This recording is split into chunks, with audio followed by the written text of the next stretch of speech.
ನಮಸ್ಕಾರ ಗುರು. Extra innings Kannada YouTube ಚಾನಲ್ಗೆ ಸ್ವಾಗತ ಸುಸ್ವಾಗತ. Super Sunday. ನಮ್ಮ ರೋಕ್ ಅವರು 223 ದಿನಗಳ ನಂತರ ಬರ್ತಿದ್ದಾರೆ. ಓಡಿಯಲ್ಲಿ ಆಡದೆ ಒಂದು ಫಾರ್ಮೆಟ್ ಸಖತ್ತಾಗಿ ಆಡ್ತಾರೆ. ಈ ಇಂಡಿಯಾ ವರ್ಸಸ್ ಆಸ್ಟ್ರೇಲಿಯಾ ಪರ್ತ್ ಅಲ್ಲಿ ಮೊದಲನೇ ಏಕದಿನ ಪಂದ್ಯ ನಡೀತಾ ಇದೆ. ಸೂಪರ್ ಪರ್ಫಾರ್ಮೆನ್ಸ್ ಕೊಡ್ತಾರೆ ಅಂತ ಅನ್ಕೊಂಡ್ರೆ ಗುರು, ಏನಪ್ಪಾ ಇದು ಸೂಪರ್ ಸಂಡೇ ಆ ಕಡೆ ಆಗ್ಬಿಡ್ತಲ್ಲ. ಅಂದ್ರೆ ನಾವ್ ಅನ್ಕೊಂಡಿರೋದು ಒಂದು, ಇಲ್ಲಿ ಆಗ್ತಿರೋದೇ ಒಂದು ಅನ್ನೋ ತರ ಆಗ್ಬಿಡ್ತು. ಈ ಕಡೆ ನಮ್ಮ ರೋಕ ಕಡೆಯಿಂದ ರನ್ಸು ಬರಲಿಲ್ಲ, ಈ ಕಡೆ ನಮ್ಮ ಭಾರತ ತಂಡ ಸೋತ್ಬಿಟ್ರು ಗುರು ಆಸ್ಟ್ರೇಲಿಯಾ ವಿರುದ್ಧ. ಮೊದಲನೇ ಏಕದಿನ ಪಂದ್ಯದಲ್ಲಿ ಆಸ್ಟ್ರೇಲಿಯಾದವರು ರಾಜಕೀಯದ್ಬಿಟ್ಟು ಆಟ ಆಡ್ಬಿಟ್ಟು ಅವರು ಗೆದ್ಬಿಟ್ಟಿದ್ದಾರೆ. ಸರಣಿಯಲ್ಲಿ ಮುನ್ನಡೆ ಸಾಧಿಸಿದ್ದಾರೆ. ಅದು ಏಕದಿನ ಪಂದ್ಯದ ಸರಣಿಯಲ್ಲಿ ಮುನ್ನಡೆ ಸಾಧಿಸಿದ್ದಾರೆ. ಬಟ್ ಏನಪ್ಪಾ ಇದು ಮಳೆ ಬೇರೆ ಒಂಥರ ಸೂಪರ್ ಸಂಡೇನೆ ಅಲ್ಲ ಅನಿಸ್ತಾ ಇದೆ ಗುರು. ಏನೋ ಅನ್ಕೊಂಡಿದ್ವಿ, ಅಂದ್ರೆ ಅಲಾರಾಮ್ ಎಲ್ಲ ಇಟ್ಬಿಟ್ಟು ರಾಜಕೀಯದ್ಬಿಟ್ಟು ನಮ್ಮ ರೋಕ ಬ್ಯಾಟಿಂಗ್ ನೋಡೋಣ ಹಂಗೆ ಹಿಂಗೆ ಏನೇನೋ ಅನ್ಕೊಂಡಿದ್ವಿ. ಸೊ ಏನೇನೋ ಆಗ್ಬಿಡ್ತು ಅನ್ನೋ ತರ ಒಂಥರ ಮಳೆಯಲ್ಲಿ ಜೊತೆಯಲ್ಲಿ ಅನ್ಕೊಂಡು ಇವ್ರು ಆಸ್ಟ್ರೇಲಿಯಾದವರು ಗೆದ್ಬಿಟ್ರು ಅಂತ ಹೇಳ್ಬೋದು. ಅಂದ್ರೆ ಚೆನ್ನಾಗಿ ಆಡಿದ್ದಾರೆ ಅವರು, ಸಂಘಟಿತ ಪ್ರದರ್ಶನ ತೋರಿಸಿದ್ರು ಬೌಲಿಂಗ್ ಅಲ್ಲಿ ಬ್ಯಾಟಿಂಗ್ ಅಲ್ಲಿ ಕೂಡ. ಬಟ್ ನೋಡೋಣ, ನಮ್ಮ ರೋಕ್ ಅವ್ರ ಕಡೆಯಿಂದ ರನ್ಸ್ ಬರ್ಬೇಕು ಗುರು. ಅಡಿಲೇಡ್ ಅಲ್ಲಿ ಬರ್ಲಿ, ಯಾಕಂದ್ರೆ ಎಲ್ರು ಹದ್ದಿನ ಕಣ್ಣಿಟ್ಟಿದ್ದಾರೆ. ಸೊ ಒಂಥರ ಅವ್ರ ಮೇಲೆ ಭರವಸೆ ನಂಬಿಕೆ ಅಂತೂ ಜಾಸ್ತಿ ಇದೆ, ಪಕ್ಕ ಹೊಡಿತಾರೆ ಅಂತ. ಸೊ ಅಡಿಲೇಡ್ ಅಲ್ಲಂತೂ ರನ್ಸ್ ಬರುತ್ತೆ ಅಂತ ಅನ್ಕೋತೀನಿ. ಯಾಕಂದ್ರೆ ಫಸ್ಟ್ ಮ್ಯಾಚ್ ಸ್ವಲ್ಪ ಮ್ಯಾಚ್ ಪ್ರಾಕ್ಟೀಸ್ ಅನ್ಕೊಂಡ್ಬಿಟ್ಟು ಆಡಿದಾರೇನೋ. ಬಟ್ ನೆಕ್ಸ್ಟ್ ಮ್ಯಾಚ್ ಸಖತ್ತಾಗಿ ಬರುತ್ತೆ, ನೋಡೋಣ ಏನಾಗತ್ತಂತ.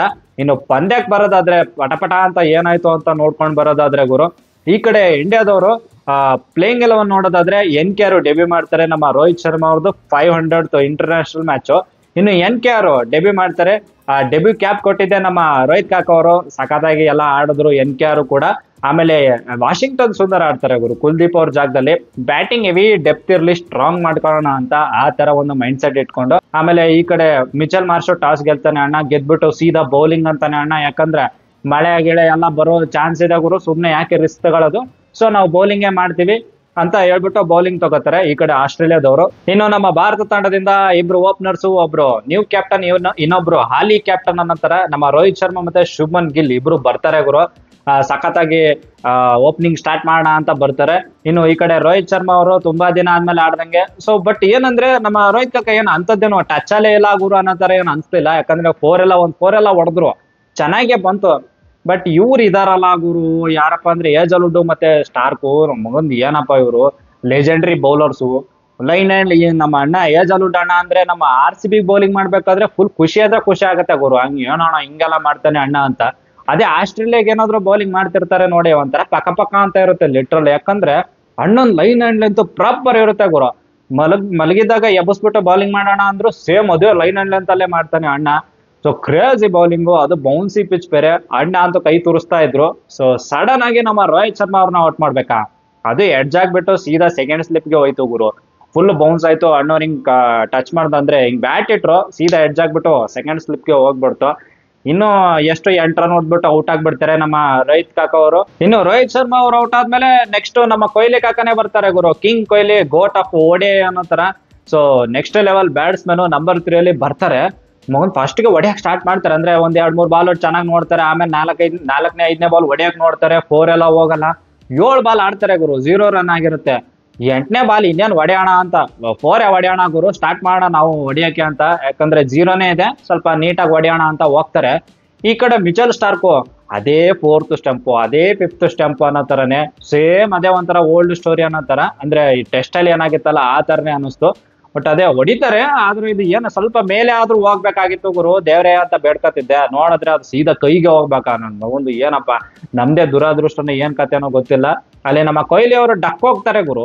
ಏನೋ ನೆಕ್ಸ್ಟ್ ಲೆವೆಲ್ ರೆಕಾರ್ಡ್ ಮಾಡ್ತಾರೆ ಅನ್ಕೊಂಡ್ರೆ ಯಾವ ತರ ರೆಕಾರ್ಡ್ ಆಯ್ತು ಅಂದ್ರೆ 30 ODIs ಮ್ಯಾಚ್ ಆಸ್ಟ್ರೇಲಿಯಾದಲ್ಲಿ ಆಡಿದಾರೆ. ಅಂದ್ರೆ ಅದ್ರಲ್ಲಿ 0 ಬಂದೇ ಇರಲಿಲ್ಲ ಗುರು, ಡಕ್ಕೆ ಬಂದಿರಲಿಲ್ಲ. ಇದು ಫಸ್ಟ್ ಟೈಮ್ ಅಂತೆ. ಏನೋ ಇದೆಲ್ಲ ಇಲ್ಲೇ ಸಮಾಪ್ತಿ ಆಗ್ಲಿ, ನೆಕ್ಸ್ಟ್ ಅಡಿಲೇಡ್ ಅಲ್ಲಿ ಬರ್ತಾರಲ್ಲ ಅಂತದ್ದೇನೋ ಆಗ್ಬಾರ್ದು, ಸಖತ್ತಾಗಾಡ್ಲಿ ಅಂತ. ಬಟ್ ಆಗತ್ತೆ ಕೆಲವೊಂದ್ಸರಿ ಫಸ್ಟ್ ಮ್ಯಾಚ್ ಅಂತ. ಓಕೆ, ಮ್ಯಾಚ್ ಪ್ರಾಕ್ಟೀಸ್ ಆಯ್ತು ಬಿಡಿ ಅನ್ನೋ ತರ ಆ ತರ ಅನ್ಕೋಣ. ನೆಕ್ಸ್ಟ್ 2 ವಿಕೆಟ್ ಹೋಯ್ತು. ಆಮೇಲೆ ಇಲ್ಲಿ ನಮ್ ಶುಭ್ಮನ್ ಗಿಲ್ ಅಣ್ಣ ಕ್ಯಾಪ್ಟನ್, ಅಣ್ಣನೂ ಔಟ್ ಆಗ್ಬಿಡ್ಬೇಕಾ. ಅದು ನೇತನ್ ಎಲಿಸು ಹಿಂದೆ ಡೌನ್ ಲೆಗ್ ಅಲ್ಲಿ ಹಿಂಗ್ ಹೊಡಿತಾರೆ, ಅದು ಕ್ಯಾಚ್ ಹೋಗ್ಬಿಡುತ್ತೆ, ಕೀಪರ್ ಕ್ಯಾಚ್ ಹೋಗ್ಬಿಡುತ್ತೆ. 25 ರನ್ ಅಷ್ಟರಲ್ಲೇ 3 ವಿಕೆಟ್ ಪತನ ಗುರು. 8 ಓವರ್ 7 ಓವರ್ ಅಂದ್ರೆ 8 ಓವರ್ ಏನೋ ಆಗಿರುತ್ತೆ. ಹತ್ತತ್ರ 30-40 ನಿಮಿಷದಲ್ಲೇ 25 ರನ್ಗೆ 3 ವಿಕೆಟ್. ಏನಪ್ಪಾ ಇದು ಹಿಂಗಾಯ್ತಲ್ಲ ಅನ್ನೋ ತರ. 10 ಓವರ್ಗೆ 27 ರನ್ 3 ವಿಕೆಟ್ ಇರ್ತೀವಿ ಗುರು ನಾವು. ಇನ್ನು ನೆಕ್ಸ್ಟ್ ಈ ಕಡೆ ನಮ್ಮ ಶ್ರೇಯಸ್ ಅಯ್ಯರ್ ಮತ್ತೆ ಅಕ್ಷರ್ ಪಟೇಲ್ ಅಣ್ಣ ಇಬ್ರು ಸ್ವಲ್ಪ ಮೊಮೆಂಟಮ್ ಶಿಫ್ಟ್ ಮಾಡೋಣ ನಮ್ಮ ಭಾರತ ಕಡೆಗೆ ಅಂತ ಟ್ರೈ ಮಾಡ್ತಾರೆ. ಬಟ್ ಮಳೆ ಬಿಡ್ಬೇಕಲ್ಲ ಗುರು. ಆ 10 ನಿಮಿಷ ಆಗಿದೆ, ಅವಾಗ ಮಳೆ ಬಂದಿತ್ತು. ಅದಾದ್ಮೇಲೆ ಸೀದಾ 12 20 ನಿಮಿಷದವರೆಗೂ ಹಂಗೆ ದೋ ಅಂತ ಮಳೆ ಬರುತ್ತೆ. 12 20 ನಿಮಿಷಕ್ಕೆ ಸ್ಟಾರ್ಟ್ ಆಗುತ್ತೆ. ಇದು ಒಂಥರ ಹೆಂಗಂದ್ರೆ 49 ಓವರ್ ಆದ್ಮೇಲೆ ಆಮೇಲೆ 35ಕ್ಕೆ ಬರ್ತಾರೆ, 35 ಆದ್ಮೇಲೆ 32ಕ್ಕೆ ಬರ್ತಾರೆ. ಒಳ್ಳೆ ಕತೆ ಅನ್ನತ್ತಾರ 35 ಓವರ್ಸಿಗೆ ಬಂದಿರ್ತಾರೆ. ಗ್ಯಾಪ್ ಅಲ್ಲಿ ನಮ್ ಶ್ರೇಯಸ್ ಅಯ್ಯರ್ ಅಣ್ಣ ನಮ್ ಏಜ್ ಅಲೋಡ್ ಔಟ್ ಮಾಡ್ಬಿಡ್ತಾನೆ ಗುರು ಅಣ್ಣ ಅಂತೂ. ಸೊ ನಾವು ಆ ಟೈಮಲ್ಲಿ 16.4 ಇರ್ತೀವಿ, 52ರಲ್ಲಿ 4 ವಿಕೆಟ್ ಗುರು. ಇನ್ನೇನು 9 ಓವರ್ ಏನೋ ಬಾಕಿ. 9 ಓವರಲ್ಲಿ ಏನ್ ಮಾಡ್ತಾರಪ್ಪ, ರೊಚ್ಕೆದ್ಬಿಟ್ಟು ಆಡ್ಲಿ, ಸ್ವಲ್ಪ ಇಂಟೆಂಟ್ ತಗೊಂಡ್ ಬರ್ಲಿ ಅಂತ ಅನ್ನಿಸ್ತಾ ಇತ್ತು. ಆ ಇಂಟೆಂಟ್ ಇಂದಾನೆ ಆಡಿದ್ರು. ನಮ್ಮ ರಾಹುಲ್ ಅಣ್ಣ ಮತ್ತೆ ಅಕ್ಷರ್ ಪಟೇಲ್ ಇಬ್ರು ಚೆನ್ನಾಗಿ ಆಡಿದ್ರು ಗುರು. ನಮ್ಮ ಅಕ್ಷರ್ ಪಟೇಲ್ ಅಣ್ಣ ಅಂದ್ರೆ ಹೆಂಗಂದ್ರೆ 38 ಬಾಲಲ್ಲಿ 31 ಹೊಡೆದ್ರೆ, ಈ ಕಡೆ ನಮ್ಮ ರಾಹುಲ್ ಅಣ್ಣ 38 ರನ್ 31 ಬಾಲಲ್ಲಿ ಹೊಡೆದಿದ್ದಾರೆ. ಸೊ ಉಲ್ಟಾ ಪಟ ಆ ತರ ಚೆನ್ನಾಗಿ ಆಡಿದ್ರು, ಇಬ್ರು ಚೆನ್ನಾಗಿ ಆಡಿದ್ರು. ಬಟ್ ಏನ್ ಹೇಳಿ, ಲಾಸ್ಟ್ ಅಲ್ಲಿ 2 6 ಬಂತಲ್ಲ ನಮ್ಮ NKRದು, ಅದೇ ಕ್ರೇಜ್ ಇತ್ತು ಗುರು. ಅಂದ್ರೆ ಆ 2 6 ಸೂಪರ್ ಆಗಿತ್ತು. ಬಟ್ ಇವ್ರು ವಾಷಿಂಗ್ಟನ್ ಸುಂದರ್ನ ಮೇಲೆ ಕಳ್ಸುದ್ರಪ್ಪ, ಏನಕ್ಕೆ ಕಳ್ಸುದ್ರೋ ಗೊತ್ತಿಲ್ಲ. ಯಾಕಂದ್ರೆ ಸುಂದರ್ ಅಣ್ಣ ಅಂದ್ರೆ ನಮ್ಮ NKR ಅಣ್ಣ ಇಟ್ಕೊಂಡು ಯಾಕೆ ಕಳ್ಸುದ್ರೋ ಗೊತ್ತಿಲ್ಲ. ಲೆಫ್ಟ್ ರೈಟ್ ಕಾಂಬಿನೇಷನ್ ಅಂತ ಏನೋ ಮಾಡಿರ್ತಾರೆ. ಬಟ್ NKR ಲಾಸ್ಟ್ 2 6 ಸಖತ್ತಾಗಿ ಬಿತ್ತು. ಬಟ್ ನನ್ಗೆ ಒಂಥರ ಏನಪ್ಪಾ ಅಂದ್ರೆ, ಮತ್ತೆ ನಮ್ಮ ಸಿರಾಜು, ನಮ್ಮ DSP ಅವರು ನಾನ್ ಸ್ಟ್ರೈಕರ್ ಅಲ್ಲೇ ಅದು ಅಜಯ್ ಆಗಿ ಉಳಿದ್ರು. ಇನ್ನು ಈ ಕಡೆ ನಮ್ಮ ರಾಣಾ ಆರ್ಮಿ ಫುಲ್ಲು ರಾಜಕೀಯ ಬಿಟ್ಟು ಹೊಡೆದ್ರೆ ಕ್ಯಾಚ್ ಹಿಡಿಬೇಕಾ ಪಾಪ, ಇಲ್ಲಾಂದ್ರೆ 6 ಹೋಗಿರೋದೇನೋ, ಹೊಡಿತಿದ್ರೇನೋ ಅಂತ. ಇನ್ನು ಹರ್ಷದೀಪ್ ಸಿಂಗ್ ಅವ್ರ ಬ್ಯಾಟಿಂಗೇ ನೋಡಕ್ ಆಗ್ಲಿಲ್ಲ ಗುರು, ರನ್ಔಟ್ ಎಲ್ಲ ಆಗ್ಬಿಟ್ರು. ಒಟ್ನಲ್ಲಿ 136 ರನ್ 9 ವಿಕೆಟ್ ಕಳ್ಕೊಂಡು 26 ಓವರ್ಗೆ 136 ಹೊಡಿತಾರೆ. DLS ಮೆಥಡ್ ಅದ್ರ ಪ್ರಕಾರ ಇವ್ರು 5 ರನ್ ಮತ್ತೆ ಕಟ್ ಮಾಡ್ಬಿಟ್ಟು 131 ರನ್ ಟಾರ್ಗೆಟ್ ಕೊಡ್ತಾರೆ ಆಸ್ಟ್ರೇಲಿಯಾದವ್ರಿಗೆ. ಆಸ್ಟ್ರೇಲಿಯಾದವ್ರು ಅಂತ ಏನಪ್ಪಾ ಇದು ಇಷ್ಟ ಈಸಿ, 131 ರನ್ ಹೊಡಿತೀವಿ ಆರಾಮಾಗಿ ಅಂತ ಬರ್ತಾರೆ. ಬಟ್ ಫಸ್ಟ್ ಓವರ್ ಅಲ್ಲಿ 2 4 ಗುರು ಟ್ರೇವಿಸ್ ಹೆಡ್. ಏನಪ್ಪ ಬ್ಲೂ ಜರ್ಸಿ ಕಂಡ್ರೆ ಸಾಕು ಅಣ್ಣ ಹೊಡಿತಾನಲ್ಲಪ್ಪ ಅನ್ಕೊಂಡ್ರೆ, ಸೆಕೆಂಡ್ ಓವರ್ ಅಲ್ಲಿ ಈ ಕಡೆ ಹರ್ಷದೀಪ್ ಅಣ್ಣ ಬಿಡ್ಬೇಕಲ್ಲ, ನೀಟಾಗಿ ಬೌಲಿಂಗ್ ಮಾಡ್ತಾರೆ. ಈ ಕಡೆ ಟ್ರೇವಿಸ್ ಹೆಡ್ ಪಟ್ ಅಂತ ಔಟ್ ಆಗ್ಬಿಡ್ತಾನೆ ಅಣ್ಣ. ಕ್ಯಾಚ್ ಯಾರು ಇರ್ತಿದ್ದು ಹೇಳಿ, ಹರ್ಷಿತ್ ರಾಣಾ ಸಖತ್ತಾಗಿ ಕ್ಯಾಚ್ ಹಿಡಿದ್ರು. ಸೊ ಡೀಪ್ ಥರ್ಡ್ ಮ್ಯಾನ್ ಅನ್ಸುತ್ತೆ, ನೀಟಾಗಿ ಕ್ಯಾಚ್ ಹಿಡಿದ್ರು. ಆಮೇಲೆ ಈ ಕಡೆ ಶಾರ್ಟ್ ಅಣ್ಣ 44 ರನ್ ಆಗಿರುತ್ತೆ. ಆ ಟೈಮಲ್ಲಿ ಅಕ್ಷರ್ ಪಟೇಲ್ ಬಲಿ ಆಗ್ತಾರೆ. ಅಲ್ಲಿ ಸ್ವಲ್ಪ ಗ್ಲಿಂಪ್ಸ್ ಸಿಕ್ತು, ಏನಾದ್ರೂ ಮಾಡ್ತಾರೇನಪ್ಪ ನಮ್ ಬಾಯ್ಸು ಅಂತ. ಯಾಕಂದ್ರೆ ಈ ಕಡೆ ಸಿರಾಜ್ ಮಿಯಾ ಬೈ ಎಲ್ಲ ಚೆನ್ನಾಗಿ ಬೌಲಿಂಗ್ ಮಾಡಿರ್ತಾರೆ. ಬಟ್ ಈ ಕಡೆ ಮಿಚೆಲ್ ಮಾರ್ಷ್ ಗುರು, ಸ್ಟಾರ್ಕು ಅಣ್ಣನು ತೆಗೆದ್ಬಿಟ್ರು. ಬಟ್ ಮಿಚೆಲ್ ಮಾರ್ಷು ಅಣ್ಣನು ಸೂಪರ್ ಆಗಿ ಬ್ಯಾಟಿಂಗು. ನೆಕ್ಸ್ಟ್ ಅಣ್ಣನ್ ಫಾರ್ಮ್ ಅಂತೂ ನೆಕ್ಸ್ಟ್ ಲೆವೆಲ್ ನಡೀತಾ ಇದೆ. ಸೊ ಅಣ್ಣ ಅಂತೂ ನೀಟಾಗಿ ಆಡ್ಕೊಂಡ್ಬಿಟ್ರು. ಇನ್ನು ಫಿಲಿಪ್ಪಿ ಮತ್ತೆ ಮಿಚೆಲ್ ಮಾರ್ಷ್ ಇಬ್ರು ಪಾರ್ಟ್ನರ್ಶಿಪ್ ಬೆಳೆಸಿದ್ರು. ಆಮೇಲೆ ಮ್ಯಾಟ್ ರೆನ್ಶಾ ಬಂದ್ಬಿಟ್ಟು ಅಣ್ಣ ಏನ್ ಫಿನಿಶಿಂಗ್ ಅಂತ 1 ರನ್ ಹೊಡೆದ್ರು. ಪಾಪ ಮಿಚೆಲ್ ಮಾರ್ಷ್ಗೆ 50 ಆದ್ರೂ ಹೊಡಿಯಾಕ್ ಬಿಡ್ತಿದ್ರೇನೋ, ಬಟ್ ಬಿಡ್ಲಿಲ್ಲ ಅಣ್ಣ. So Mitchell Marsh 46 run.